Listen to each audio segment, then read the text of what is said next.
ఇది వంకాయ కొత్తిమీర కారపెట్టి కూర. ఇలా మూకుడు కాలేసి కొంచెం నూనె వేసేసుకుని మినపప్పు, శనగపప్పు, ఆవాలు, జీలకర్ర వేయించేసేసుకోవాలి బాగాను. ఇది బాగా వేగిపోయిన తర్వాత వంకాయ ముక్కలు సన్నగా తరిగేసేసి వేసేసుకోవడం అన్నమాట.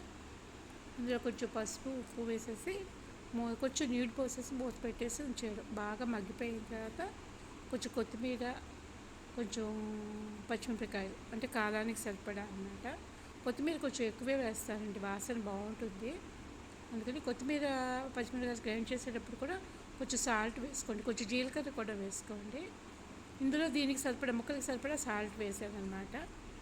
ఇందులో ఏమో కొంచెం సాల్ట్, కొత్తిమీర, పచ్చిమిరపకాయలు, జీలకర్ర వేసి గ్రైండ్ చేసాను. జీలకర్ర వాసన కూడా బాగుంటుంది దీనికి. పచ్చిమిరపకాయలు పెద్ద కారం లేవు, అందుకని కొంచెం 4-5 వేసాను. ఇది కమ్మగానే ఉంటుంది కదా, పెద్ద కారంగా ఉండదు. ఇది గ్రైండ్ చేసేసి ఉడుకుతున్న వంకాయ ముక్కల్లో కలిపేసాడు అన్నమాట. జీలకర్ర అవాయిడ్ చేయకండి, వేయండి, బాగుంటుంది, స్మెల్ బాగుంటుంది.